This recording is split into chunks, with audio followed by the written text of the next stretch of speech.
Alors on va poursuivre avec deux mélodies extraites de la Traviata de Verdi. Alors la Traviata, c'est un opéra en 3 actes, plutôt créé en 1853 à Venise. Alors l'histoire un petit peu de la création de cet opéra, il a été victime d'une distribution défaillante et l'œuvre s'est heurtée lors de sa création à l'incompréhension du public, dérouté par un drame romantique au caractère intimiste, privé de la distance héroïque traditionnelle et servi par un réalisme musical inaccoutumé. Mais reconnu à sa juste valeur, dès les représentations suivantes, la Traviata est devenue au XXe siècle l'une des œuvres les plus jouées dans les opéras de par le monde. L'œuvre de Verdi a bénéficié du talent d'interprètes exceptionnels, comme Maria Callas, qui savait allier les prouesses vocales et la qualité dramatique. Œuvre parmi les plus célèbres du répertoire, elle fait partie avec Rigoletto, créé en 1951, et Le Trouvère, dont on vous interprétera quelques extraits tout à l'heure, de la triade qui a conféré à Verdi de son vivant une gloire internationale incontestée. Pour ce qui est du début de l'histoire de la Traviata, le prélude installe d'emblée le climat pathétique de l'opéra. Le rideau se lève sur un salon dans un hôtel de Paris, et pour s'étourdir, Violetta, courtisane célèbre, donne une fête. Tous ses amis sont réunis autour d'elle, à commencer par son protecteur et amant en titre, le baron Duffol. Et au cours de cette fête, Gaston, un admirateur, lui présente un de ses amis, venu de province, Alfredo. Après que tous les invités, Alfredo en tête, aient porté un toast à la joie de vivre, ce sera le célèbre Libiamo Negliete Calici, qu'on va jouer. Le nouveau venu déclare sa flamme à Violetta, qui se laisse tenter par l'espoir d'un amour véritable, et c'est le joyeux Undi Felice Eterea, qui signifie un joyeux éthéré.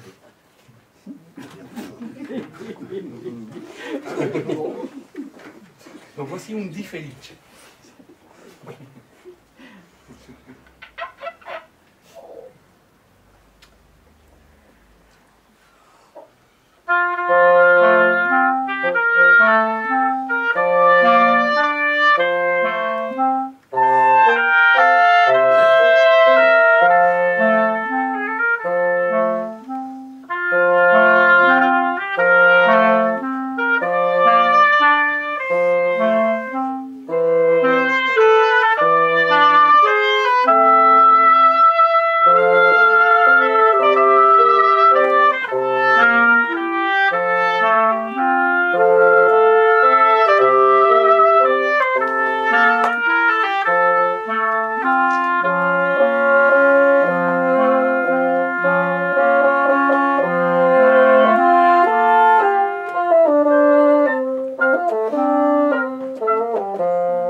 Maintenant Libiamo, alors je pense que là vous allez chanter.